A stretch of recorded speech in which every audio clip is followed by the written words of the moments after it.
Well, good morning. It is a good morning, isn't it? It's fantastic. It is winter, but it doesn't feel like winter. Well, it doesn't look like winter. It feels like winter, but it doesn't look like winter, does it? Not from the camera angle that you guys. But if you turn around, you'll see there's ice everywhere on the grass. Yeah, Jack Frost paid them a visit for sure. Yeah, he's been in the night. Yeah, we are an hour late, but we are an hour on time because we're supposed to be recording right now. Should we have a little backstory to our adventures this morning? Yeah, sure. So it's currently 9. Probably meant to be recording at 8. About 8. That's okay. 8ish, which is good. Yeah. So I was all ready last night and woke up this morning nice and early, and I was powering through the morning, not rushing, but in motion, which is great. Loving it. And I was 5 minutes on time, which I was like, beautiful. I can chill in the car for 5 minutes when I get here, relax and all this. And I had this thought, let me open up my laptop and close some of the apps so that my laptop doesn't start shit in the bed when we start recording. Good thing I did that, because I realized I hadn't had it on charge overnight. Oh no. So put it on charge for an hour, but here we are. So we originally planned to record during the sunrise, but instead we observed the sunrise as we were going throughout our morning. But here we are. It's probably been over a month since our last one. 2 months? It's been a while. Yeah. We've had a lot going on. To be quite frank. Yeah, a lot going on. I've had some adventures and vacations. You've had a lot going on. Yeah, I have actually. And that brings me to a real quick point that I'll just get into very quickly. Recently, Cristian, I haven't even told you this, but recently, actually this week, I've decided to no longer be accepting any more DJ gigs moving forward. What brought you to that decision? Well, similar to what we were just talking about then, right? We do this podcast because we care about it. We care about it a lot. We care about what we talk about, why we talk about it, the effect it can have on society. And we haven't had much time to do it. And for me, that was like, nah, something's got to change here. Something's got to change. Like, I am going out DJing and things like that throughout the week. I'll be a life coach. I'm literally helping people like remove themselves from that environment or be able to handle that environment better. And yet on the weekend, I'm in it. And it's like, this no longer aligns with me. Like, this is not like, I'm a facilities manager during the day. I'm a coach at night and on the weekends and every other minute of my day. But where does DJing fit into that? And it wasn't like I wasn't having enough time to be able to come and be here with you right now. And so moving forward, my vision is that we will have more time to do these, because this is the work that matters. This is what I want to do. So yeah, we haven't done it for a while. But due to recent events and decisions, that should not be the way it is moving forward. That's a big decision. I've made that exact same decision before. So for you, it was all about prioritization. And I think that's something we talked about last episode or 2 episodes ago. So quite a fitting 2 months for you then. Well, you've had a lot of stuff going on that's definitely made you reanalyze what's your priority, what's most important in life, what's the meaning of what you're doing and why to do stuff. And yeah, I think that's a wise decision. You know, to stay in DJ, that's still a wise decision, but for anyone, you could decide either or. But yeah. It was the, you're standing behind the decks and you've been doing it for so long that it's like, you can only play Party in the USA so many times, right? Facts. And as like a commercial DJ, it's a lot of fun, but unless you like really love it, unless you really like, and the reason I got out of clubs was because I wanted to be in people's backyards. I wanted to be in people's like function spaces. I wanted to be in the bars that they booked out because it was so much more wholesome. Yeah, you're actually more connected to, because they book you, so they actually know you. And it's more to do with the actual event that it is. You know, at a club and things, I think not everyone there, but a vast majority of people there are doing it to escape. And when you have a birthday party, it's like people are there to celebrate. It's a different reason, and it's a different energy in the room, and people at a party just seem so much more happier. People are willing to just play and listen to songs and stuff, and that was the reason I got out of clubs and wanted to keep doing it for a while. But then I'm at these events now, and I'm like, okay, no, this is no longer aligning with who I want to be, where I'm going with my life, and that could be, you can take whatever you want from that. But it took me a long time to make that decision, 9 years, but it's just part of like my old life, I think, that I was still holding on to. Yeah, it's as you said there, I really like how you said take what you will from that, because you can literally do either. You can argue that staying in that scene is good because you're the light in that darkness type of stuff, or you're the inspiration, which was a big thing for me. That's why I kept DJing for a long time, and I would go out 5 nights a week, have 2-day work days, 5-day weekends, sober. But I realized maybe it helped one person get sober, which is awesome, but the effect it was having on my clients, my business, was more impactful in a negative sense, because okay, maybe I helped one person in the clubbing scene overcome whatever, or inspire them to do whatever they did. I don't even know if that's true, but maybe it is, maybe it's not, because no one's ever told me that. But I've seen just impact around people I've been around. They've become more sober, whatever. That could just be old age, could be me. I don't know. I don't want to take credit for something I don't know evidence of, but it was impacting my business. This was around two years ago, I'd say. And it was impacting my business, the way I would show up, because I'd had no energy throughout the week. And what? Literally. Anyways, you could argue, well, what's more better, saving one person or saving, not saving, but saving's the wrong word. Probably aiding. Supporting, encouraging, guiding, whatever it is. Whatever we do here. Yeah. But no, that's a wise decision. Whichever decision you would have made, I'd back that, and I back this. It's good. And it's good that we get to spend more time together. So, but I feel like this time of year is always just a busy time of year, either way. So that's also just a reason why we haven't been able to do these in a while. But we'll probably aim to stick to that 3 to 4 week schedule from now on, which is what originally it was. But we're glad to be back.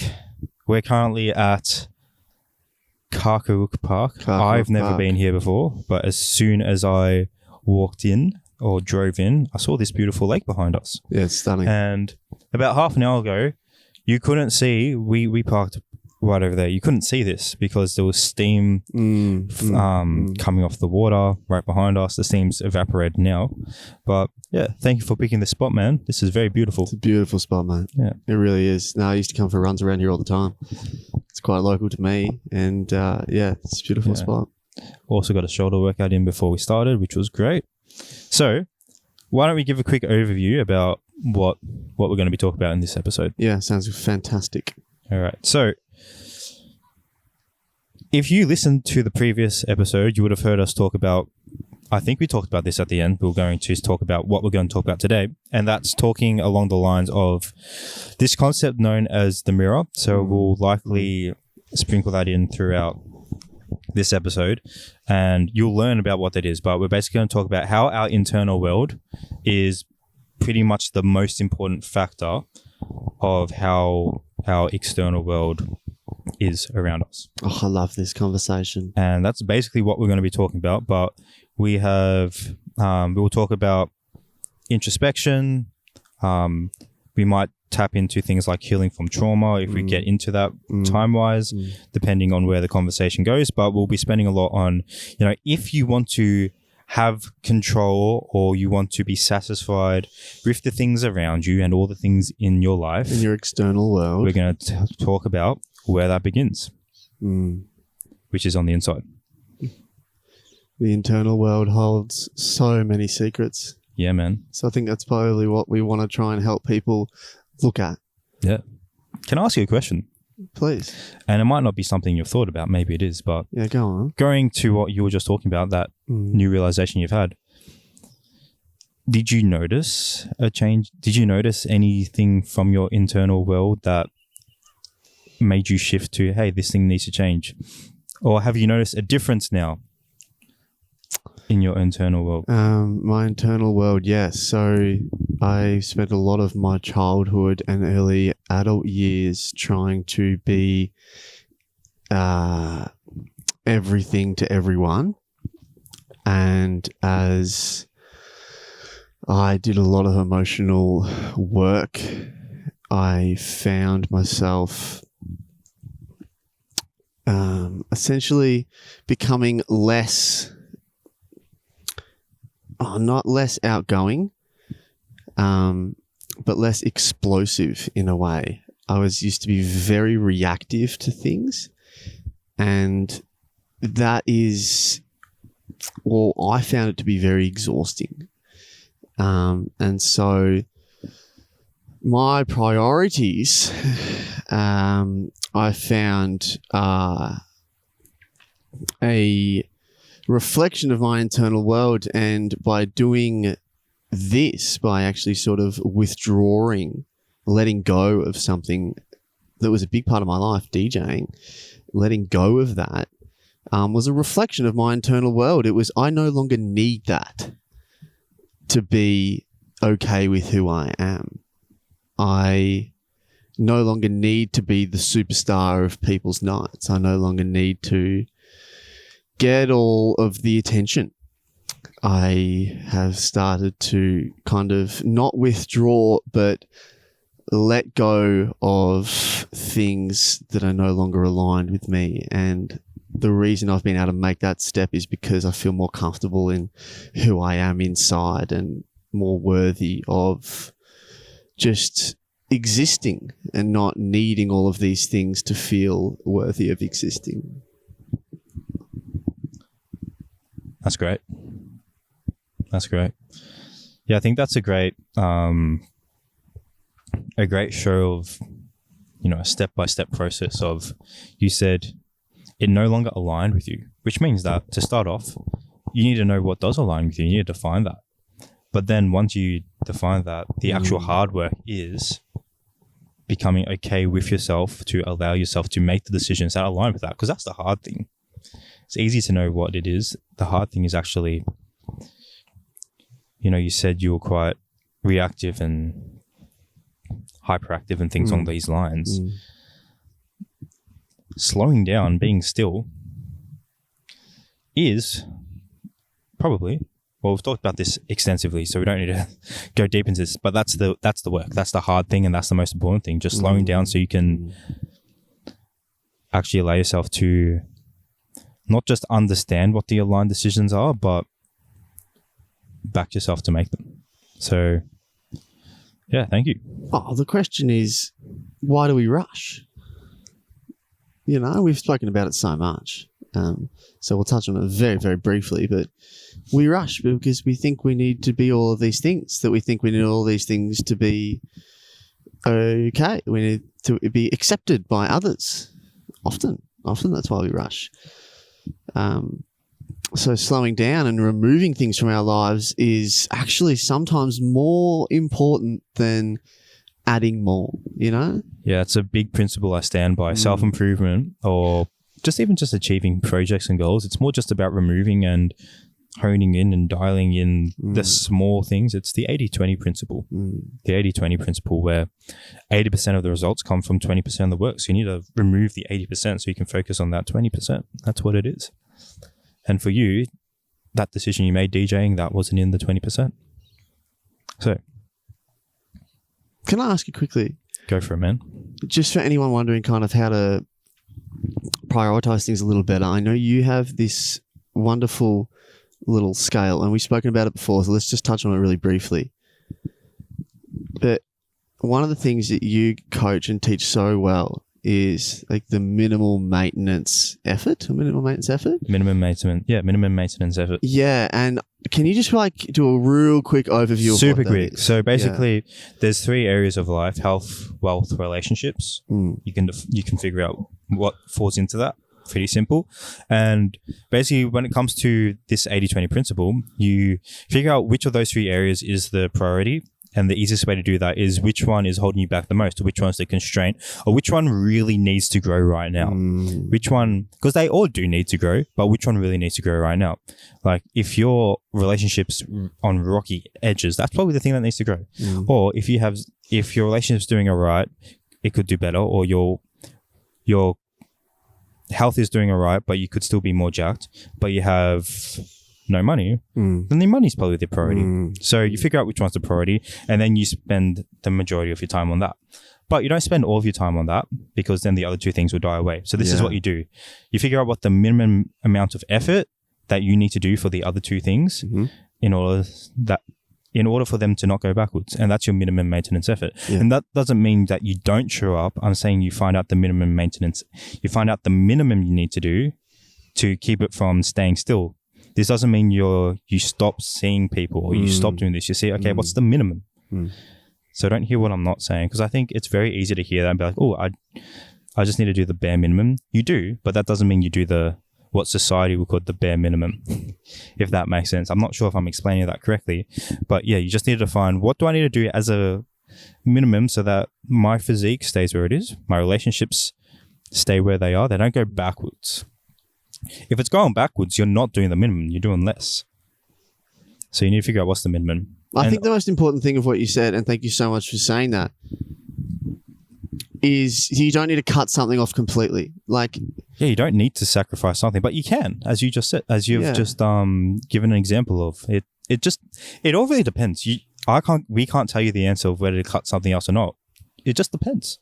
That's why you get a coach, man, though. Like, that's why you get a coach to help you work through this stuff, because there's so much stuff out there that'll tell you, like, oh, do this, do that, and this is answer all your problems and things. And yeah, they're just basically claims to try and get you to buy something. It's a sales technique. So do something that works for you. Like, and then get a coach to help you figure that out. Exactly right. You know? So do we want to jump into the questions, mate? Well, let's start off. What's a learning lesson from last week? You've probably given yours, haven't you? Unless you want to give another one. No. Please, you share yours. I feel like I've shared enough.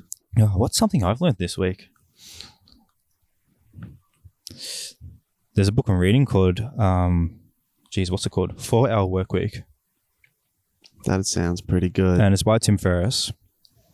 And it talks about elimination, which is literally what we were just talking about. And it just talked about the 80-20 principle, which is probably why it's fresh on my mind, because I literally just been reading it all this week. So that's a learning lesson about, just for me. So this is something I live, but sometimes it's nice to be reminded of it still. So for me this week, it's just remind myself, okay, am I still sticking to the 80-20? So yeah, that's an easy learning lesson, which I feel like I don't need to go more in depth into it, because we've just talked about it. So that's my learning lesson, just a reiteration of that 80-20. What is the 80-20 rule? Just again, I know you've already said it, but say it one more time. So it's basically 80% of the results that you would want come from 20% of the actions you actually do, which means that 80% of the things we do are more or less a waste of time. This is the learning lesson. There's a difference between activity and productivity, or efficiency and effectiveness. So productivity, I don't remember which one's which, but let's just say productivity is just getting as much done, or productivity is just being busy, just getting shit, like just doing stuff for the sake of doing stuff. And you could fill your calendar from 7 a.m. to 7 p.m. just doing stuff. But I guess the summary of this book is, if you focus on the 20% of things that actually get you the most amount of results, you probably don't need to spend that long working. You should actually focus more on being active, which means getting more results, doing the things that actually get you the results. So that's the learning lesson. Don't focus on just being productive or time management and all these things, or just like being busy for the sake of, oh, look how full my calendar is, or look how much I'm getting done. You can do that, but make sure the things you're getting done actually matter, so that you're not spending 10 hours making a logo. You could be spending 10 hours making content or something. Good point. So that's a learning lesson. So make sure the things you're doing are actually giving yourself results, because it's very easy to, and it makes us feel good to do things that we know do contribute a little bit, but they don't contribute the most, because there's something we know we have to do, but we're a little bit scared to do it. So we'll go do the thing that is somewhat easier for us, or for a bit more familiar for us. But we know deep down it doesn't really matter that much, even though it does matter a little bit, but doesn't matter that much. So that's, I guess, the learning lesson. How you can kind of obsess over those things as well. Yeah, and I spent countless hours on logos. You and I, that was basically where we came from. The start of our, basically what you and I really, well, at least me and you as well, got recognized for in our coaching space was largely the productivity side of things. And I've learned recently, I've basically had to unlearn most of the things that I used to teach people, because I realized I was teaching them more to be busy rather than to actually be effective. Damn, how'd that feel? So it's efficient.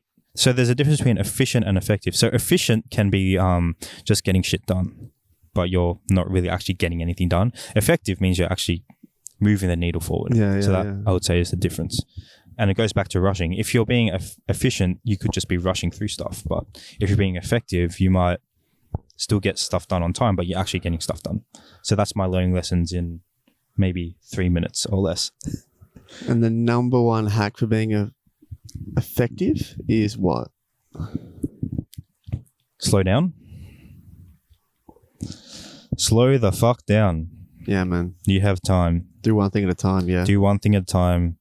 Slow down so that you make sure you're actually doing something that matters, because if you rush, you'll get stuff done quickly, but what you got done might not be what you actually needed to get done. So 2 really cool learning lessons from myself and yourself. Good start. All right. Question 1. And this is basically the question that will guide the rest of the podcast, I feel. But I'm going to ask you this one, because this is more or less your area of expertise. Far away. So, could our relationship be a reflection of ourselves? Could our relationship be a reflection of ourselves? Yep. I say 100% absolutely positively. Absolutely. Bippity boppity. Yeah. No, 100%, man. Like what we were speaking about just before, I think a lot of it comes from our internal world. So much of our external world is a projection of our internal world, right? Like, say you were to, and this is an extreme example, right? But say you found there was a lion running towards you or something, right? A lion running towards you, and you're scared of that lion, right? You have the perception of a lion being a very ugly, or not ugly, but just aggressive, angry predator. It's running towards you, and you're like, oh no. And then you have all of these fear emotions and everything come up inside you. And you're now scared, and your external world is now very frightening and fearsome and all of that. You are projecting the way you feel or you think onto that line, which is basically creating the emotion of scared. Oh, lion is dangerous to me. It could end my life. Therefore, I'm scared. Right? If you thought of lions, if we knew lions as this incredibly tame, beautiful species that never touched or hurt any humans, they were like these beautiful cuddle buddies. We were all best mates. If we knew lions like that, then we would have the thought, okay, lion, beautiful creature, beautiful, friendly, loving creature. It's running towards me. I'm about to get a hug. Oh my God, I'm so excited. That is an extreme example, but it spells it out pretty well. It's like the way you thought or the way what you believe about this line creates the external world. It creates your perception of what's about to happen to you. And so our internal world is where we start to uncover the secrets of why we see the world the way that we see it. Yeah, our external world is a reflection of our internal world. So going back onto that analogy there, I just want to piggyback on it. So let's say hypothetically lions running towards me. If I'm scared, actually everyone would be scared in that situation. But let's say I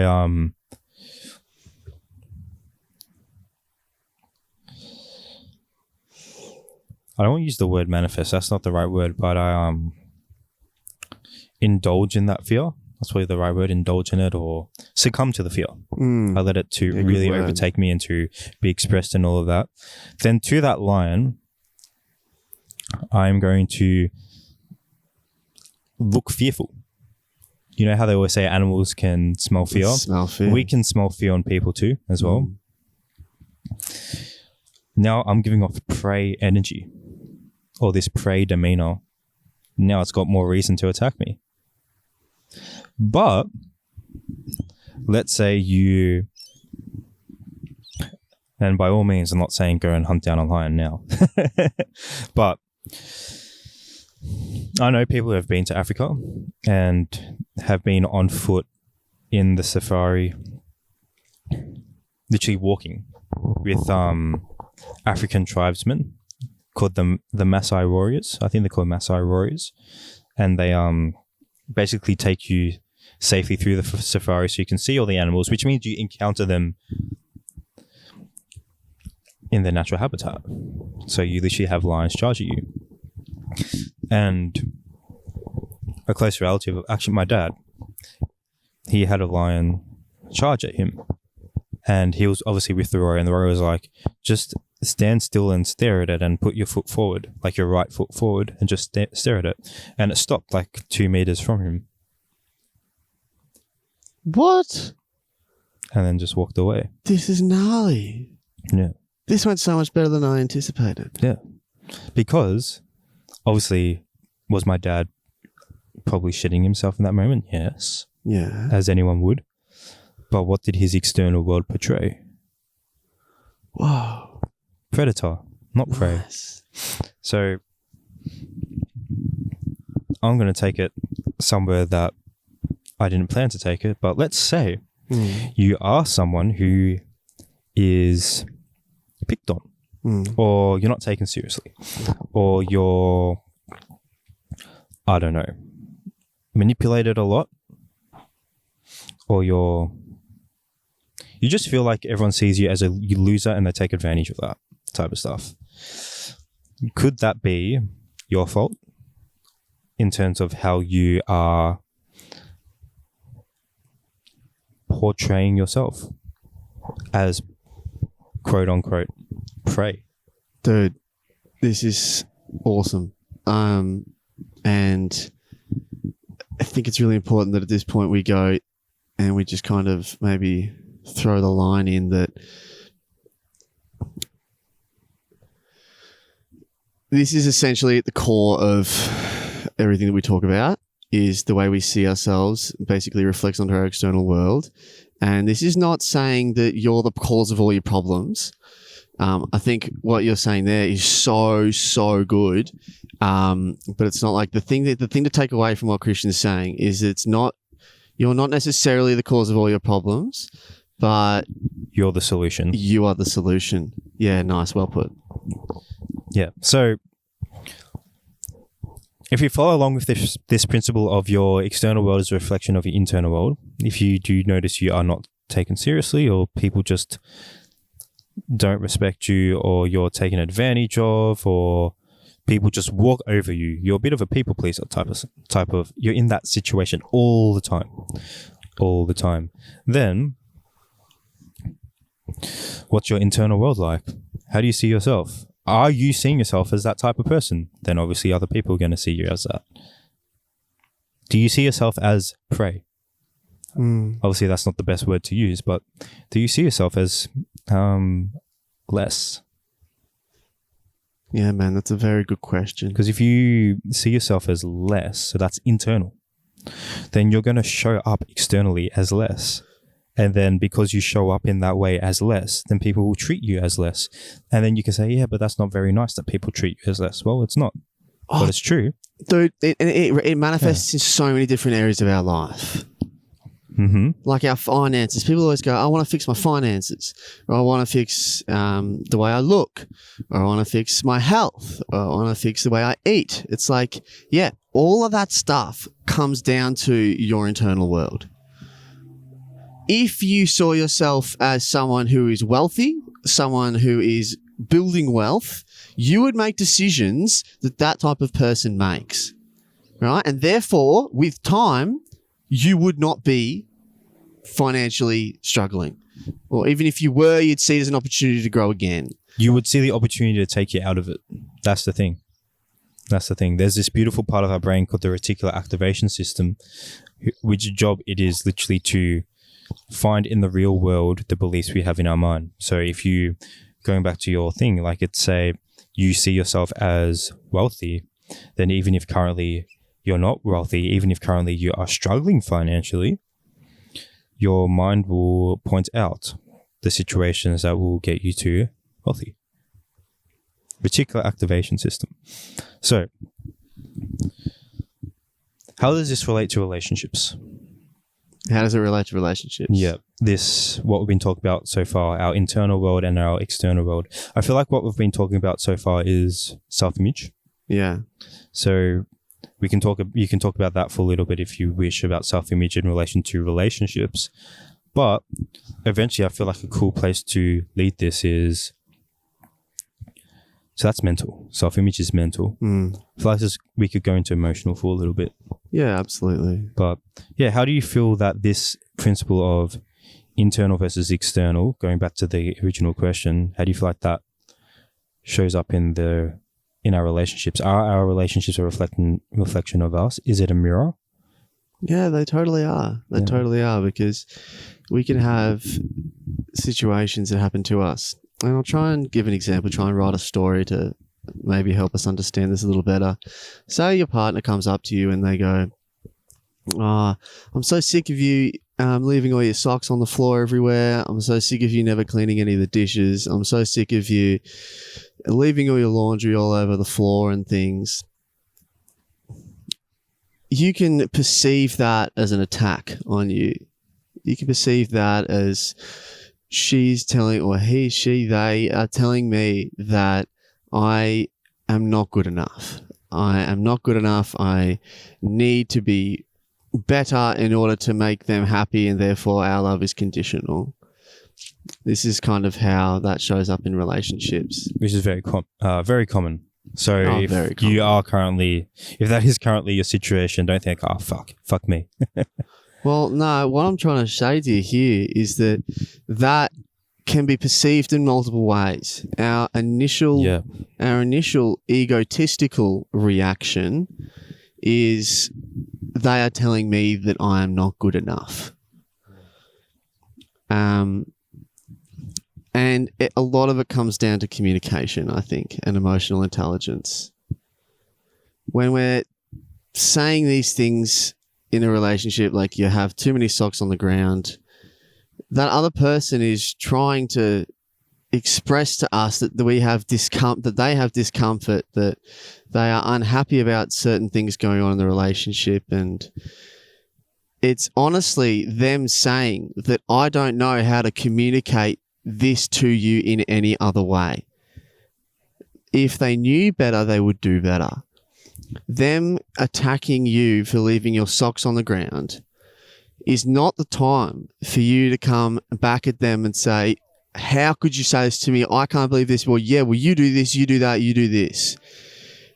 Those are the moments that we need to dig deep into ourselves, put our ego on the shelf, find our compassion, and go, okay, helping you with this, how would this make you feel? Like, is there a better way for us to communicate these things to each other? Is there something, let's sit down, let's see if we can work through some things that we need to be doing better in our relationship. Let's use this as an opportunity to grow together. Let's use this as an opportunity to develop deeper connection with each other instead of blowing up into a huge fight, which will ultimately result in big negative built up emotions and things and very little growth. Fighting is not the end of the world, and disagreements are quite important, or at least being honest when we do disagree with something, that's important. The communication is super, super important. Now, if we are sure enough in ourselves, and I'm relating this back to the question, if we are sure enough in ourselves and we have enough belief in the person that we are, or enough confidence in the person that we are going to be able to perceive, you have left these socks on the ground too many times, you don't do all the dishes. We are able to perceive that as them being frustrated and use that opportunity to help listen to them, to help care for them, to help understand how you could do better next time and grow together in a healthy way. If we are unsure of who we are, if we are uncomfortable with the person that we are inside, if we do not have enough self-belief to be able to put our ego on the shelf in that moment, we are going to attack that person back. We are going to tell them that they don't do other these things and you should be able to leave your socks on the floor and all this stuff. So right there is an example of why the inner work is so important, because if we had not done the inner work, if we had not built up our inner self, developed who we see ourselves as, that reflects onto the situation as they are attacking me and therefore I need to defend myself. But if we have done the work, we're not so defensive. And a really cool thing is, we can then, by diminishing the ego, we forget about ourselves and we can focus on, okay, what's their for them to be doing something like that, which isn't a bad thing, but for someone to be frustrated or whatever, that means they're frustrated on the inside. So then we can pay more attention to their internal world rather than taking something personally. Now, that's a good example. Thank you for that. Now, I'll flip it in the opposite. Not the opposite, but take a different approach. Now, let's say someone, your partner or friend or whatever, does tell you to clean the socks up, but they're not doing it in a frustrated way. They are just telling you to pick your socks up, or even mum or dad or whatever. They're just saying, hey, pick your socks up. And that pisses you off. Now, taking emotion out of the equation, have they done anything wrong? The person who's telling you to pick your socks up? No. But we've taken it that way. So going back to this principle, there's a quote by, I think it's by Dr. Hawkins. 9% sure. Could be wrong. But it's a whole paragraph, the quote, but essentially, I don't remember word for word what it is, but it's basically, to a fearful person, the outside world is a world of chaos. To an angry person, the world is a dangerous place. To a person who feels shame, the outside world looks like a place of temptation and sin. But to a peaceful person, the world looks peaceful. So that basically that's saying, I think the end of the quote, what's inside us colors what we see outside. So let's go back to this example of clean your socks up, but they're saying it, hello Calum, can you please clean your socks up? Fuck you, Cristian. Yeah. So what that would mean is, why are we taking that personally? It's something on our internal world. Because again, taking emotion out of the equation, taking emotion out of the situation, there's nothing wrong going on there. Clean your socks up, just go clean your socks up. There's nothing wrong there. But if we have this internal world of guilt or fear, or that we're not good enough, or whatever it is, or stress, or just, as you were talking at the start of this episode, hyperactivity, then we're going to perceive this as threat, which means we're going to bite back. So the easiest way actually to know what your internal world is to start being conscious of how you take feedback or how you take criticism. And if whenever someone disagrees with you or challenges you or even just offers a suggestion and you get defensive, then we can take a second to think, what does this mean about my internal world? Because we likely don't want to be the person who's just always pissed off. You can be passionate, you can stand up for what you believe in and all these things, but you don't want to be pissed off all the time. You don't want to be, you see these people all the time on social media who are just triggered by everything. You don't want to be one of those people. Well, I don't want to be one of those people. You might, but I don't want to be one of those people. So when it comes to being triggered, it really has nothing to do with them. It has everything to do with you. That's right. Your internal world. Your internal world is triggered. Yeah. That's what it is. And that's why trying to get someone else to stop doing something is not the answer. It's why instead of trying to get them to, no, you got to stop doing this, stop doing that, and that'll make me feel better. No. Work out why that's making you feel bad. There are limits to this. Someone's abusing you, get out. But if someone is saying something like pick up the socks on the ground, and that is sending you into a freak out mode, that is not their fault. That is your decision. That is a reflection of your internal world. Which means it is not their problem to fix. Mm-hmm.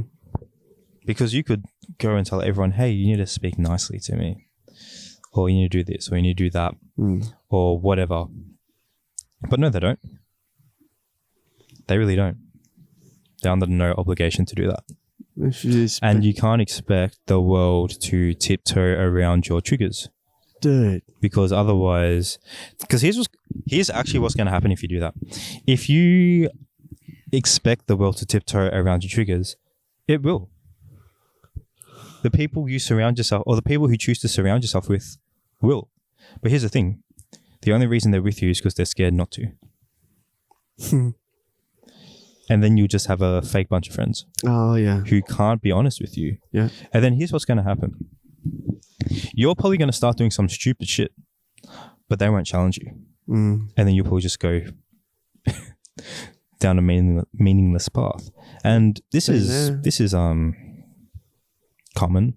I've experienced this. You have people who just don't hold you accountable to stuff, and you end up doing stuff. Yeah, and that's it. So I think one of the best friends you could ever have is someone who actually criticizes you all the time. Not because they want to bring you down, but because they want to bring you up. Someone who can, the thing that I love that you said that I think is 100% true is the thing isn't communication, it's just honesty. I disagree. It's not a problem that I disagree, but I'm just telling you I disagree. Like, you can say that, and that's not a problem. If Calum said something, you would have noticed this in previous podcasts. When you say something, or when I say something and you don't agree with it, you say, I disagree. And I'm like, that's okay. Let me hear you. If we could agree to disagree, our whole world would be a far easier place to live. You know what I've also realized? When there is a disagreement, usually what it is you both actually do agree, but there's a nuance and you just interpret something. Yes. That's what it is. Yes. And you realize you're actually both talking about the same thing, but you perceived it differently. Yes, it's communication comes to so much in relationships as well. So much has to do with communication. So if you feel like you're always in disagreement, there's nothing wrong with always being in disagreements, but you feel like you're always in not uncomfortable disagreements, but frustrating disagreements and rage-filled disagreements, and you feel like relationship-ending disagreements with friends or family or whatever. There's always tense conversations. No, that's different from uncomfortable conversations. Nothing wrong with that, but tense conversations where you feel like, I want to punch this person straight in the face, but I probably won't. Then that's just a reflection of you and your relationship, which is a reflection of both of your internal worlds. But which internal world can you control? Yours. Oh, yes. Which is why Mr. Seneca or Mr. Epictetus, one of the Stoics, I don't remember exactly which one, said that the chief task of life is to focus on what's in your control. You don't control what happens to you, you control how you respond to what happens to you, which is why it is literally zero use and a complete waste of time focusing on what someone else does. Yes, but it's perceived to be a much easier solution. Because it, going back to the 80-20 principle, it feels productive. Yes. It feels like we're accomplishing something But because really we're quote unquote fixing, even though you can't fix, and but you're actually making the problem worse. You're fixing someone else's life instead of doing doing the hard thing, which is looking at you. I have clients and they use this word, they use this terminology, and it's just a reflection of their inner world perfectly. What's the terminology? The terminology goes, why do they make me feel this way? Yep. And because I deal with a lot of people when they like dealing with breakups and things, and they're going through tough times in their life, and they've got things going on, and a lot of voices in their head, a lot of negativity, and they're always saying, hey, why does this person make me feel this way? And it's a negative feeling? Well, yeah. It's like, I hate that they make me feel this way. I hate it, and all this stuff, right? And it's really difficult because I can't just straight up say to them, they don't make you feel that way. Yeah, the question should be, why do I feel this way around them? Exactly. Or like, what belief am I holding on to that creates this feeling inside of me? What thought, like what I was saying before, when the thoughts like this of a lion, right? You have the fear of, you have thinking of that the lion is dangerous, therefore that produces fear. It's like, what thought are you thinking about this person that creates this feeling inside you? It's like that is where you go to, because and it's so empowering. Like, it's so empowering. And this is the most frustrating thing about it, because it's so empowering. You're telling people, okay, you have all the power to be able to break through this. You just need to hurt your ego. You need to hurt, but that's like the hardest thing for people to do. And it's like, it's like you're this far away, except it seems like an ocean away and you don't have a boat. Yeah, we're so scared to say, I'm the problem. Literally. And because we think by saying, I'm the problem, we think it will send us into this frenzy of just negativity and depression and all of this crap. Which it will if you want it to. Or not want it to, but if you expect it to, or you just think that it will, then yeah, it will. Because that's what you're thinking about, of course. Hey, what this goes into is the difference between guilt and shame. I don't think I've talked about it on this podcast, but go ahead. You know how we have our shower thoughts? Yeah. I was going to touch on this briefly on a different emotion, but this is actually comes in perfectly. So I'll talk about it briefly now. There's a difference between guilt and shame. Guilt is saying I made a mistake or I failed, which is a honest realization of how you showed up, which is a good thing, because if you don't acknowledge where you suck at something or where you did wrong, you can't improve on it. Mm-hmm. So you said you used to play cricket, love cricket. If you completely missed the ball and you got bowled out because you were holding the bat incorrectly, it is probably good for you to say, I held the bat incorrectly. I made a mistake. Because now what can you do?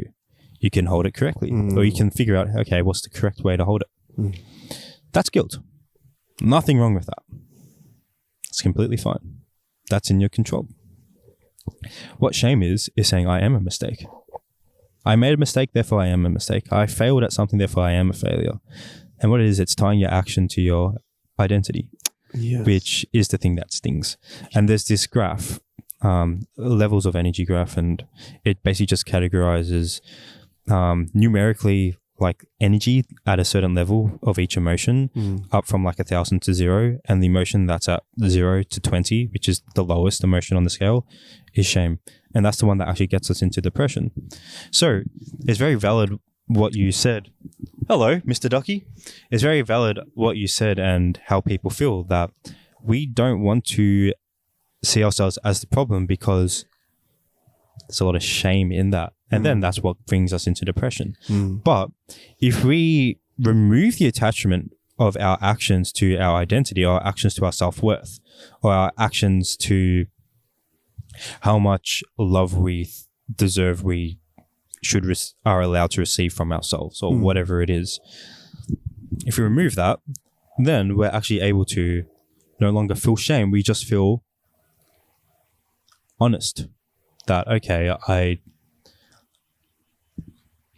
yes, this person yelled at me, but I also played a part in getting triggered. That doesn't mean I suck as a person. Doesn't mean I'm a failure. I failed in the moment, but doesn't mean I'm a failure. That's okay, cool. Now you just move on with life. You don't sit there for 2 weeks in a downward spiral because you're ruminating in an emotion that is mildly useless, which is shame. It's tough, isn't it? Yeah, so if self-reflection is painful, or if you're always in arguments of bitterness, or if life just feels like an upward battle, your internal world could be one filled of shame. Because if it's one filled of peace, then if I'm arguing at Calum, he's just going to not really care. He's just going to be like, okay, cool. Because I can see it as your internal world manifesting. You're trying to essentially release the pain that you feel inside you to make yourself feel better inside, right? Like you have frustration inside, you're frustrated about something, you go and lay down the law at someone, right? You go and tell them how it is. You know, it's like a release. Which there's nothing wrong with telling people how it is. But is there... Actually, here's something It'll come down to your intention behind it. Intention. So... Like, is it to hurt that person, or is it just to let yourself go? Yeah. So, I don't have kids yet, but I watched this seminar on anger and its impact on children and stuff like that. And we can talk this term trauma is thrown around these days, and I think it's good to understand your trauma but not to tie it to your identity. And basically, if you want a definition for trauma, this is how I define it. It's just emotion from the past that's yet to be processed. Simple. That's all you need to do. Emotion from the past is yet to be processed. So you felt sad, but you weren't allowed to feel sad, so that emotion got pushed down, and now you've got this little bubble of sadness stuck in your body for the past 20 years, and then that's just playing behind the scenes. There you go. I can explain that in 2 minutes once I finish this point. So, anger. Anger is not a bad emotion. Anger is perceived as a bad emotion through society because it can be quite destructive. But because anger is perceived as destructive when we're young, we're not allowed to feel angry. So then as adults, we've never actually been taught how to feel anger. So then when we actually do have anger as an adult, it is quite destructive because it's like you've never been given the cricket bat to swing it. So if you get given it the first time, you suck at it. Same thing for anger. But here's the difference between good anger and bad anger. So basically the definition of anger is just asserting a boundary or standing up for injustice. So it's just anger is basically no or stop. That's all anger is. Just no, stop. Now the difference between good and bad anger, good and bad isn't the right word, but I'm just going to run with it, is whether or not love is withdrawn. That's it. Simple. Which is what you're essentially saying then. Is love withdrawn? If love is withdrawn, then it's bad anger, or it's hurtful anger, or it's goes back to intention. Why are you doing it? But basically, there's this thing called projection, and it's also something that people throw about. It's like, you're just projecting, people projecting, blah, blah, blah. But I don't think people understand exactly what it means. So people who are hurting hurt others. Mm-hmm. So that's a good way not to take things personally. It is. Hurt people. If we know that our external world is a reflection of our internal world, then what that means is if we are always angry at people, it means we're angry on the inside. Or if we're always rude to people, it means we've got like some discomfort on the inside or some stress or whatever.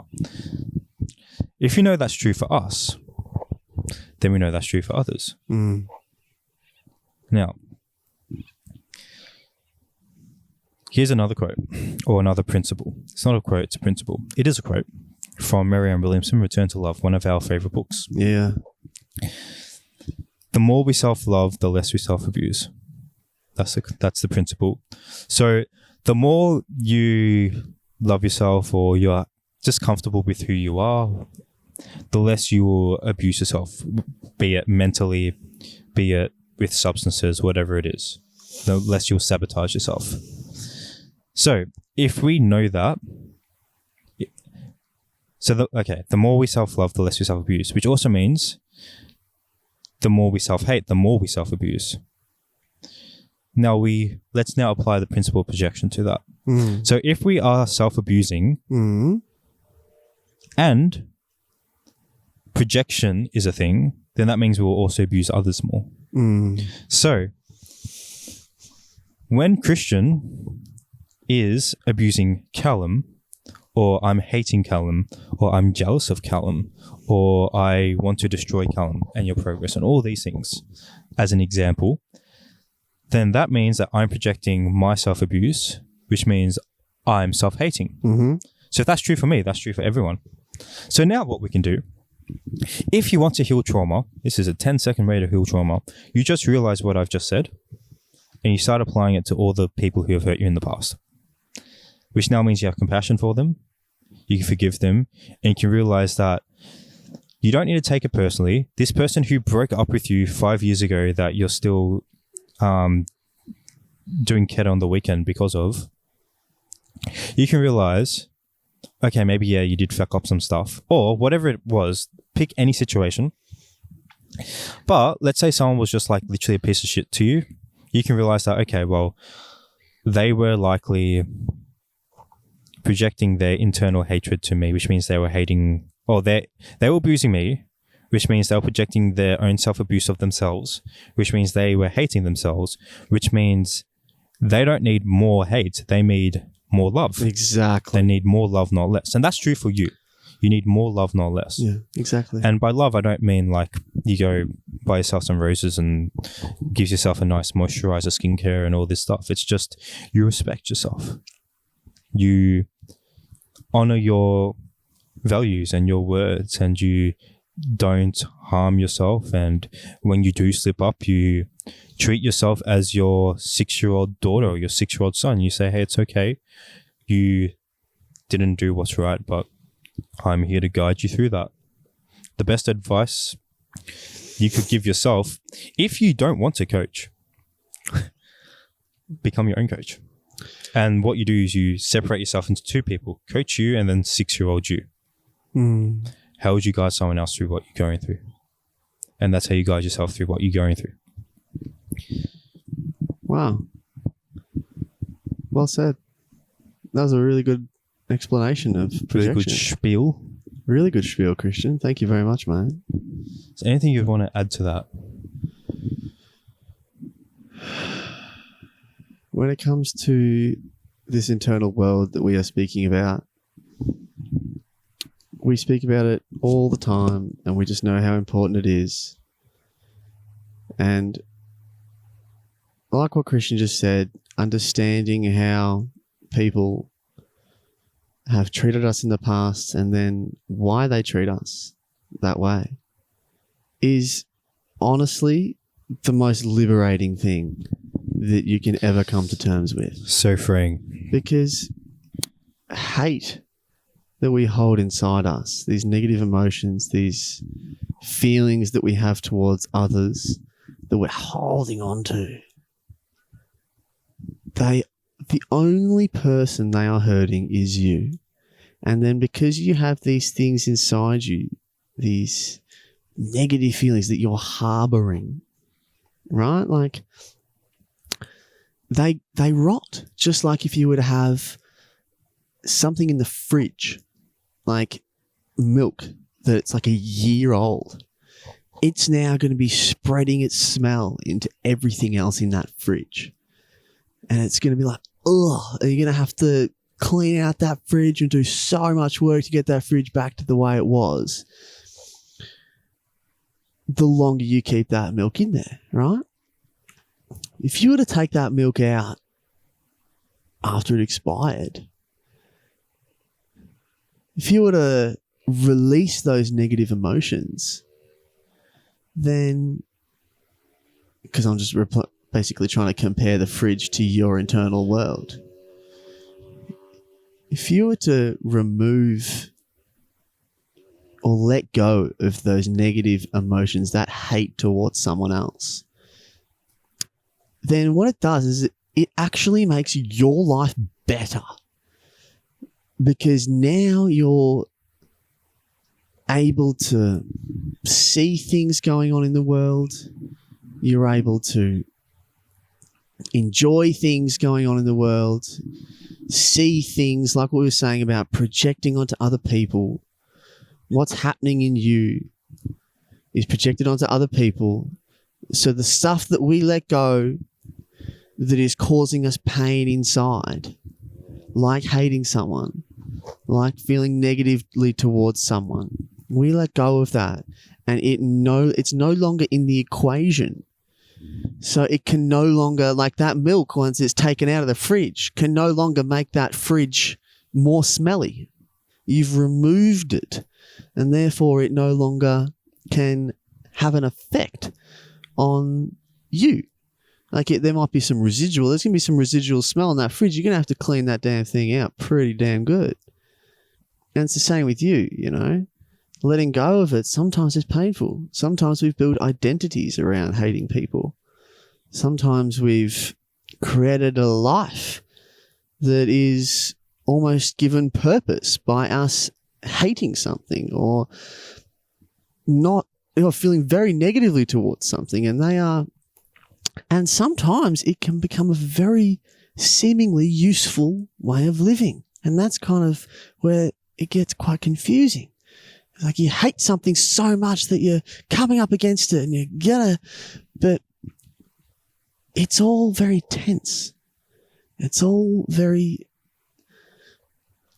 fearsome and it's negative, and there's so much emotion that's with all of that. And instead, we look at the problem, or we look at the thing that we hate, and we wonder why. We look at those socks on the floor and we wonder, why is that triggering me? We look at our girlfriend or our boyfriend or whoever coming at us with their complaint, and we go,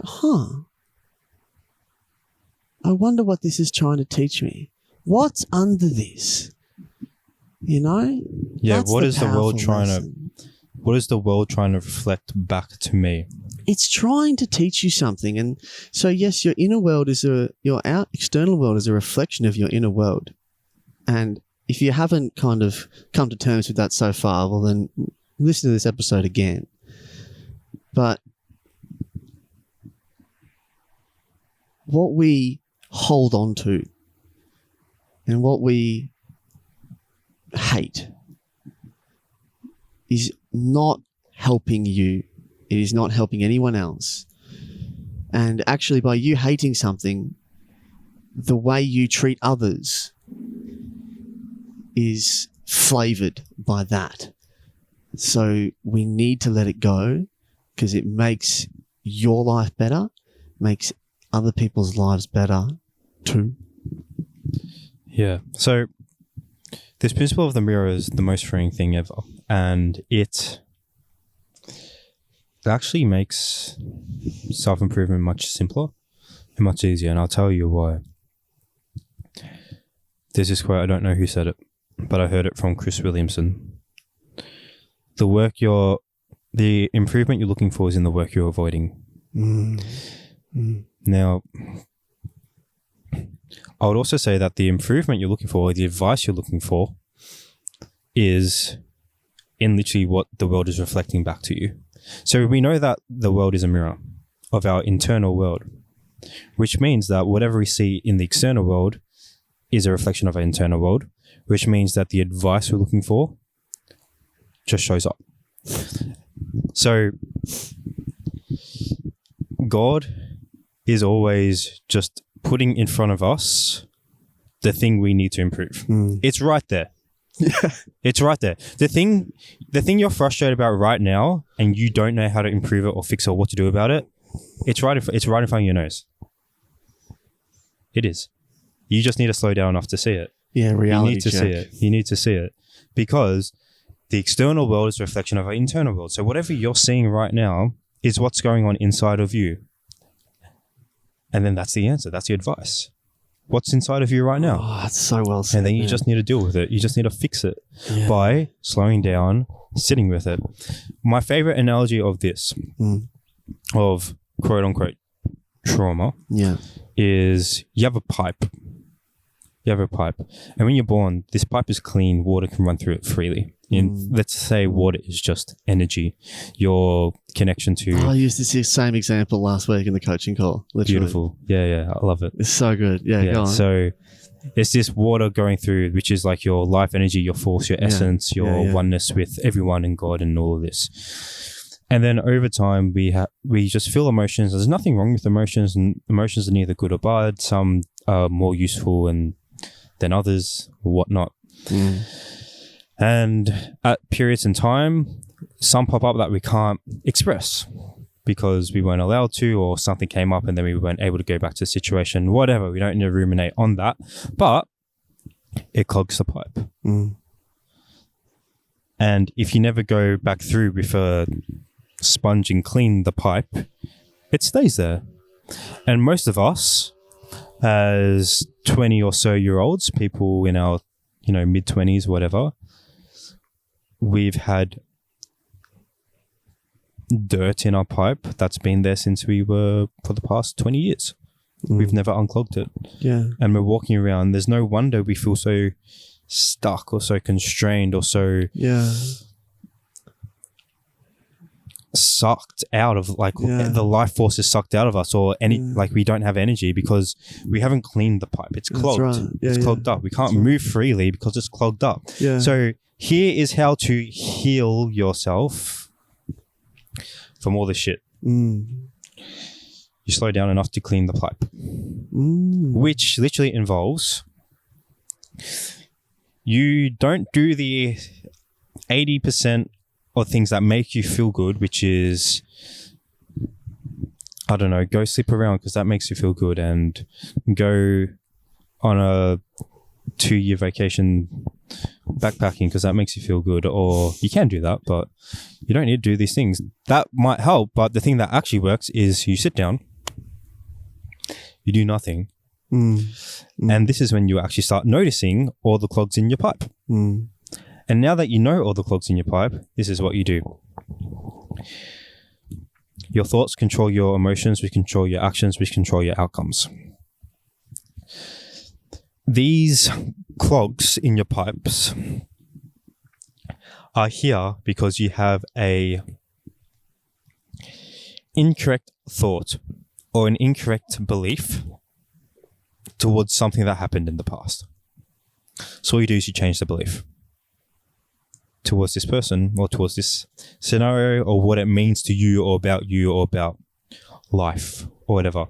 So let's say someone treated you poorly in the past. You might have had the belief that you've adopted that I suck because of this, and this person also sucks because of this. And now you're carrying around all this anger, which is now affecting your relationship, your business, blah, blah, blah, blah. And it's been doing so for the past 10 years. All you do is you apply a loving thought to it, or a forgiving thought, or a compassionate thought of, this means nothing about me. I can decide who I am now. I don't suck. And this person also doesn't suck because I understand that they were projecting maybe their internal pain onto me, and therefore I can have compassion towards them because what do they need? More love, not less. And there you go. You're healed from trauma. You don't need to speak to a therapist for 10 months about it. It's really that simple. But it is a process. It doesn't happen like that. No, right. Basically, here's the process. Because it's a habit that you need It's to a build. habit. Yeah, Here's the process. absolutely. You find now the good thought. Yeah. And now whenever that situation pops into your mind, you just say, no, we don't believe the old thing anymore. This is the good thought. And then, I don't know, maybe in 6 months' time, it just becomes default. Yeah. And we've done this many times before. And this is what we help people with. This is what we literally do. It's that simple. But it's not easy, but it's simple. Yeah. There's a difference between simple and easy. It's simple to understand. It's hard to do. Why? Because it takes effort and you just need to put in the effort. You just need to do the work. And that's step-by-step process on how to heal all trauma. That's it. It's really that You simple. heard it here first, ladies and gentlemen. We can go into more depth, but I feel like we should move on. So, This is the part where we turn. well, is there anything you want to add to that, what we've talked about so far? Let's save it for next time. Beautiful. Yeah, I feel like we've simplified that. Yeah. Just We got down to the root of it, really, which was great. it's thought. That's the root. Thoughts control your emotions, control your actions, control your outcomes. So if you're not liking the way you feel in the external world, which is your internal world, change the thought in your internal world. Problem solved. Yeah. Done. Oh, I love this. Simple. It's so simple. It's so Self-improvement, so simple. Yeah. So thinking out loud. yeah, we're going to we'll just have one question today. Yeah. Because we've spent some time on this topic because it's a good topic to spend time on and we've tackled it well, I would say. So let's go into some thinking out loud shower thoughts. So what's something, Mr. Calum, you've been pondering this week? What's something I've been pondering this week? It's getting a bit chilly. This week I basically accepted defeat. My war with sleep. So for some time, I have been trying to be as efficient as possible, and it goes back to what we were talking about at the start of this call. I've been trying to be as efficient as I possibly can, and I was trying to pack so much into my day, be so busy, and I was like, all right, I got to stop sleeping as much. I got to start sleeping less. And so I had it down to about 6.5, 7 hours. And this was Tuesday. I woke up, blinding headache. You know when you're hot and you all the doonas on, then you take it off and then you're cold, then you put it back on and then you're hot, and it's like, ugh, body's trying to fight something off here. So I texted work. I'm like, look, nah, I need a day here. Then went back to sleep and slept till like 11:15, and I normally wake up at 6. So my body was like, you need sleep. So I did that, and then that night I went to bed early, slept. The next day, so one day prior, I'm clearly fighting something off. The next day, I wake up, go to work, and at lunchtime, I had the best gym session I'd had in a long time, and I'm like, what's going on here? Like, I'm lifting heavy and everything. I'm like, what the heck? Sleep. Right.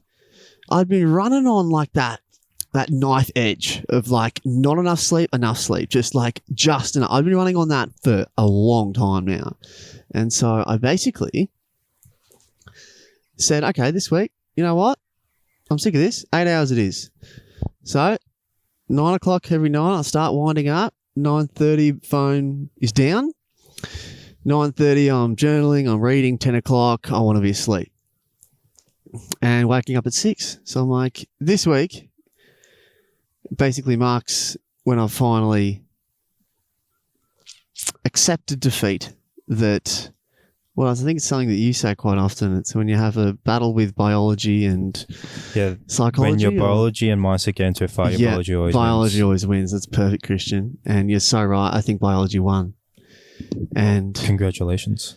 Yeah. Congratulations, biology. Well done, biology. Yeah. Yeah. When your biology and mindset get into a fight, basically what that's saying is you can't out hustle your energy. So, what's more important than time management? What is more important than time management is energy management. So, yeah, I'm very happy to hear that because I'm a huge advocate for sleep. So what I do is here's how to fix your sleep.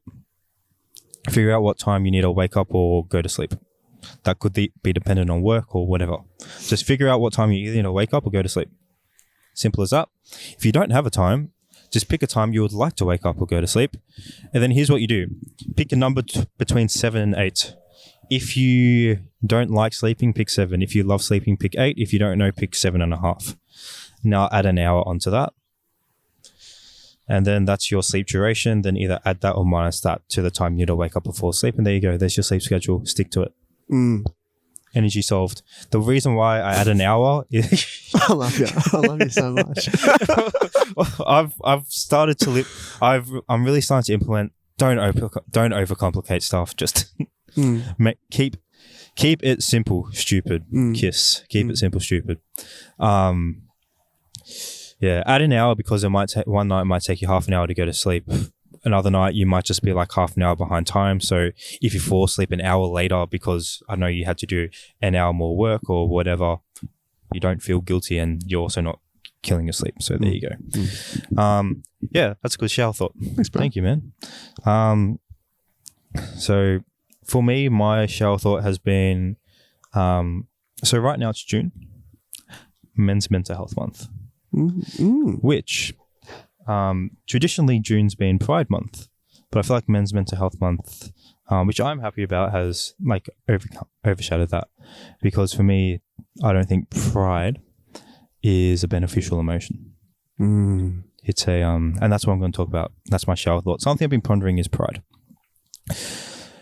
Why is pride bad, or why is it a useless emotion or dangerous emotion? And is there any alternative in where it can be good? Because I like to play devil's advocate. I like to always question things. So I understand that ego is bad, but I also want to question, well, is there any time in which it can be beneficial?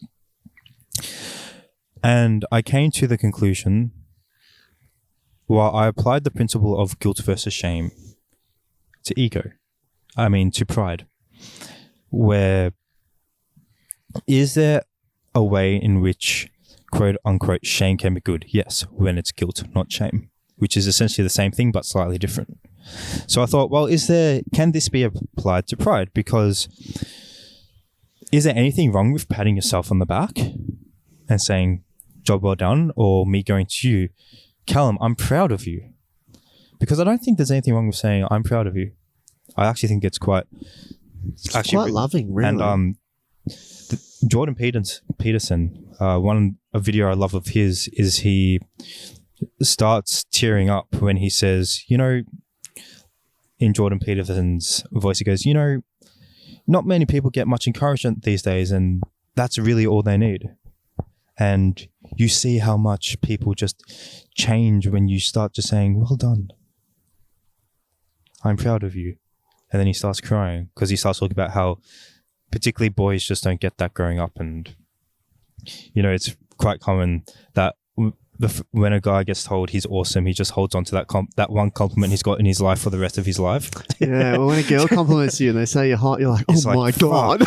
Finally, someone's told me that. Now I'm going to live that for the rest of my life. But yeah, so basically my shower thought, the thing I was pondering is, okay, so pride is ego. Pride is basically boasting myself up, or basically what pride is it's basically the opposite of shame, where it's attaching your good actions so much to your self-worth, where it's like, I accept myself so much that if you don't accept me, so it's like, I love myself so much, Calum, that if you don't love me or you don't accept my identity or who I am, fuck you. That's pride. And it's, I'm going to burn you at the stake and destroy everything about you until you accept who I am, and fuck anyone who doesn't. That's what pride is. Whereas I'm so proud of myself that I've done such a good job that anyone who disagrees with me hates me. and therefore I need to hate them back. That's pride, and I don't think that's useful. I feel like there's a few red flags there. A few red flags. Just if you go into a microscope, you might see a red flag. Being proud, which I would say the opposite, the guilt equivalent of pride would be encouragement. So there's a difference between pride and encouragement, and that was my shower thought, because I was trying to explain to myself, is it bad saying I'm proud or saying I'm proud to you to someone? My answer was no. Well, then what is that called? It might not be called pride then. It's just called encouragement. It's encouragement. And that's my shower thought. So well done. Be someone who encourages more than you correct. And encourage yourself. There's nothing, it's not egotistical to acknowledge where you've done wrong. Just as it's not bad to acknowledge where you've done wrong. I just said the same thing. It's not bad to acknowledge where you've done right. And it's not bad to acknowledge where you've done wrong. It's only detrimental where you tie it to your identity. Or you so I'll say, as a Christian, one of my firm beliefs, and you likely, is that nothing we do can either increase or decrease God's love for us. That can be true for you. Nothing you do, either your achievements or your failures, should either increase or decrease your love for you. You should just love yourself. Because then your love for yourself is not dependent on what you do. Because then you neither become shameful or prideful, which in this graph that I've been talking about, levels of emotion, there's basically a midpoint where anything above the line is a useful emotion, anything below the line is a useless emotion. Basically above the line, they call it expansion. So it's an expansion of your energy. You feel open. Anything below the line is contraction. So you feel closed or... It's love versus fear, essentially, is a good way to put it. Yeah. So at the bottom of the graph is shame. And the emotion just below the line is pride. So ego is the most sneakiest emotion. And they're basically two sides, opposite sides of the same coin. One is they're both coming from contraction and fear and self-hate rather than self-love. But one is putting yourself down, one's putting yourself up. So fear, insecurity and ego are the same thing. Insecurity and ego are the same thing. They're both fear. Yeah. Or low self-esteem, low self-image. So that's been my shower thought this week. Thank you very much. That was very insightful. It's been I've really enjoyed pondering that this week. And I've been wanting to share it with someone, and you're the first person to hear that shower thought. Glad that I was that person. Yeah. Beautiful. Should we go into a classic quote? Yeah, I heard it yesterday. All right, so apparently, you know how they used to have that quote, or the saying, this is more of a saying, but they used to say that practice makes perfect. They've changed it now. Practice makes progress. Yeah, that's a quote I love now. I'm adopting that. Nice. I'm adopting that. Yeah, I was like, nice. Okay, cool. That actually, because we were talking about it last night. It was Mom's birthday. The family was sitting around. We were chatting about it. And it... Happy birthday, Mama Marshall. Happy birthday, Mom. It all... basically comes down to the goal isn't perfection, the goal is progress. And so when practice makes progress, it's like, okay, you practice and then you make and you've made progress and you're like, oh, good. So it's like, okay, my practice is working. You know, instead of just practice and you're not perfect yet and you're like, why the hell am I still doing this? I was like, damn, this is nice. And I think it's a reflection of society and how we're actually coming to terms with a lot of good things. Like we speak a lot. We talk shit on people, but I think we're actually moving in as a good a direction. people, we are moving in a really good direction. Look, there's a lot of stuff that we are doing wrong. And there's a lot of areas where we need to learn and a lot of things that we need to face and admit. And one of those things, like what you highlighted then, pride. It's almost like seen as this incredibly good thing. Like everyone should be proud It's and everything. celebrated. And it's like, well, We have a whole month for it. What's more important?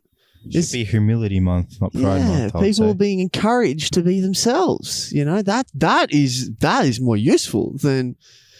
Anyway, I understand the need. I understand what pride is there for and what it's trying to accomplish. But I do really respect where you've come from, where that your thought and your perspective on it came from. But I think as a society, this little saying that they've changed, I think is a really good reflection of that we're heading in the right direction. Practice makes progress. Practice makes progress. Beautiful.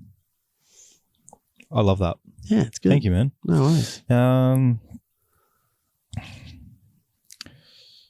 Perfect love casts out all fear. Perfect love casts out all fear. So all emotions we don't like there's basically only two root emotions: fear and love. Contraction or expansion. Everything we don't like is stemming from a fearful emotion. Frustration, stress, anxiety, shame, you name it. The cure for that is perfect love. Which the reason why I shared this quote is it's basically just talking about what we'll talk about before and how to get over your past. Apply love as a healing ointment onto your fearful mind, your fearful thoughts, your fearful memories. That's it. If you want to feel peaceful, if you want to feel happy, if you want to feel joy, perfect love casts out fear. Just shine a light or apply loving thoughts, or just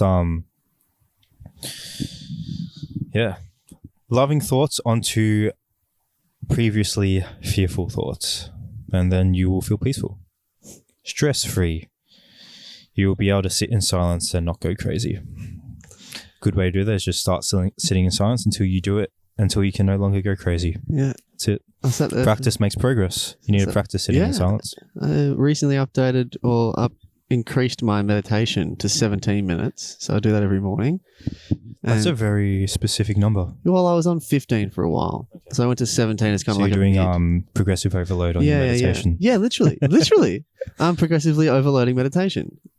So, yeah, we went from 15 recently and 17 now. Next it'll be 20. And sometimes I recite the mantra, but this morning I just sat there in silence. You have a mantra What is it? I went to a meditation school. I'm actually not even supposed to repeat it. So I'm going to let that one slide for now. But you can, there's one that you can use is like Om. It's like Om. Okay. So, yeah, one of the, like a really spiritual one. Yeah. Because it's essentially, the theory of it is, right? The theory of it is, say you had, say you were doing something, right? And you were told that you needed to do this one thing, this seemingly insignificant task, right? You had to draw a line with a pen, draw back and forth and back and forth and back and forth and back and forth. You had to draw that line, and that's all you had to do, right? After a while, you would get bored. You'd get so bored. And so what we're doing with the mantra is we're essentially doing the same thing. That the mind, you're just getting it to repeat something, do something, and after a while it just gets bored. And the theory of it is that after a while it gets bored and it just rests. And it just like smoothens out the waves. The waves going on in your mind after a while just like after a while, it's almost like even when you say it, there's a certain energy in the word. It's like a peaceful, it's like a gong's being hit. Yeah, and it's very relaxing. And if you just do that, you can do it to yourself, and you do it in your mind over a period of time, and it just like brings everything down. Like you start to relax and just chill, and the more you can concentrate on it, it starts to bring the mind to rest. And it also increases your ability to focus because you're just doing the Om, And it's not so frantic all the time. It's just and it's really very, very peaceful. So you can either just sit there in silence and concentrate on your breathing. That is one thing, and I did that this morning. But most other times I will be concentrating on mantra to increase my focus, increase my mental clarity, and just relax my nervous system, my mindset. It's a good thing to do at the start of the day because it really just it sets up your day for success because you're chilling out, you're focusing on something, you're resting, and it's not just go, go, go, go, go. It's chill. And I'm going to take this time for me. I'm going to invest into my day by setting myself up for success. Yeah, the first 30 minutes of your day paints the totally rest of your day. Yeah. So I also meditate in the morning, and I'll just touch on this briefly, and then we can go into our gratitudes. So there's basically two ways to meditate. There's do nothing or mantra, as you were saying there, and there's this term, meditate on something. So it's like, hey, meditate on that. And sometimes when you think about meditate, you can think about doing nothing, but you can also think about thinking. Like meditation can mean thinking. So when you're meditating on something. So there's two ways to meditate. You can sit and do nothing. Another good way is, and you can alternate between the two or do a mix of the two whenever you feel each is necessary. But it's basically what you're doing. You repeat a mantra, and that can be an like what you were doing. And it can also be an affirmation or affirming a belief or something you want to start implementing into your mind. And basically an affirmation can just be a belief. So you could literally say something like, my external world is a reflection of my internal world or whatever. You just repeat that if you want. Or something like, I am just strong. I am is actually a good one. I am's a good one. Because it removes the need to be anything. Yeah, it is. It's just I am. It's just I am. And that is at the heart of it. My dad used to teach me this all the time. It's at the heart of everything. Well, that's what I am. That's what God revealed his name to Moses was on Mount Sinai. I am. I am. He said, what's your name? I am that I am. Yeah, I am that I am. And it's like, I'm not confident. Yeah. I'm not. I just am. Ugly. I'm not any of these describing words. You just I am. Simply are. I'm just being. I'm just here. Just chilling. That's it. And that's really what spirituality is quite about. Yeah, it's just being. It's just being. Being one. Yeah. Yeah. What are 3 things you're grateful for, sir? I say this probably most episodes, but I'm grateful for you. I'm also grateful for coffee. I love coffee.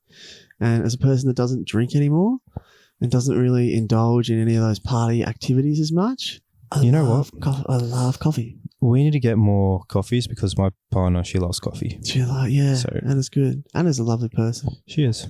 And number 3, I'm actually grateful for on Friday, right? So I went out for dinner with my mates and I stopped drinking, what was it, a year and a half ago now.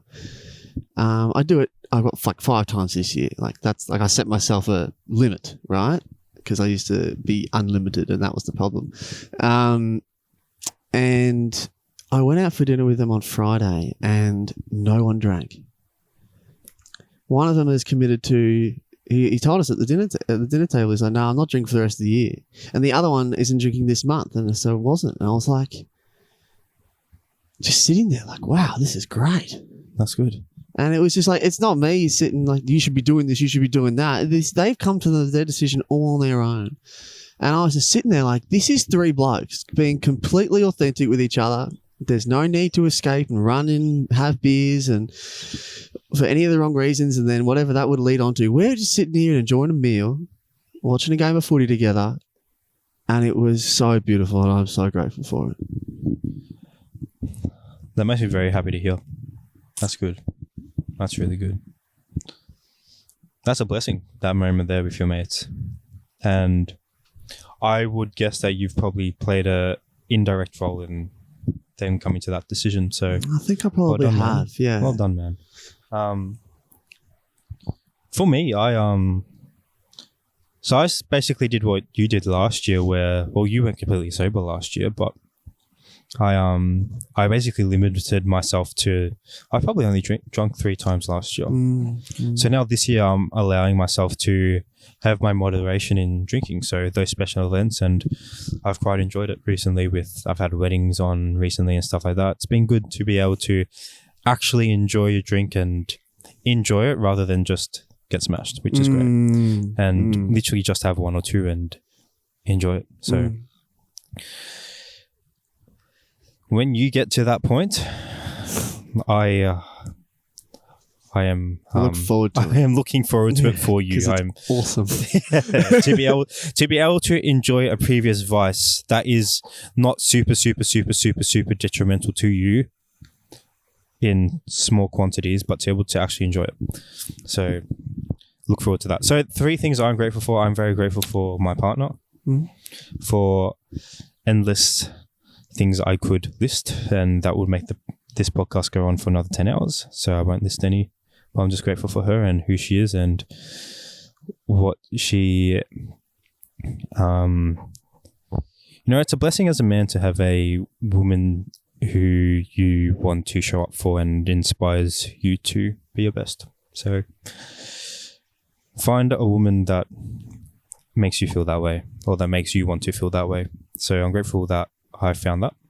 I'm grateful for you, and that we have spent the past 2 hours together yapping on about things we're very passionate about, and that we are about to go for a lovely walk around this lake, because for the past 2 hours we've been facing away from the lake, so now we can enjoy the lake in this beautiful sunny weather.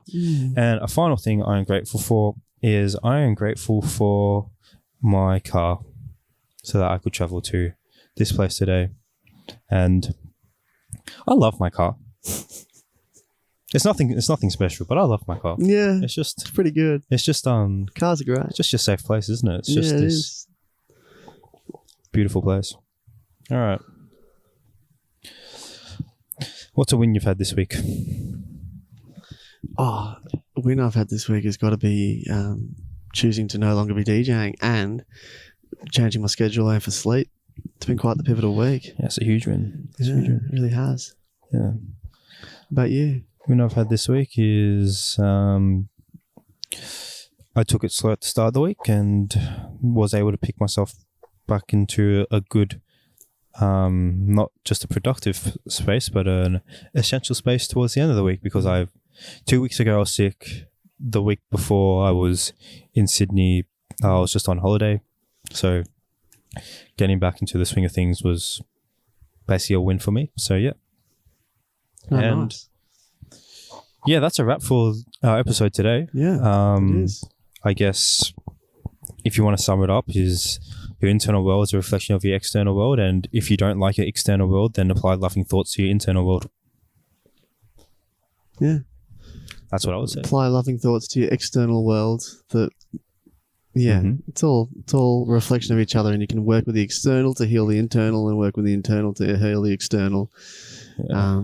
It's all you. It's no one else. It's people can aid, but it's all you.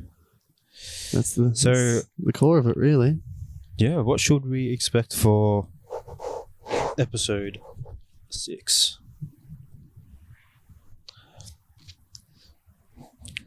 We might end up changing this, but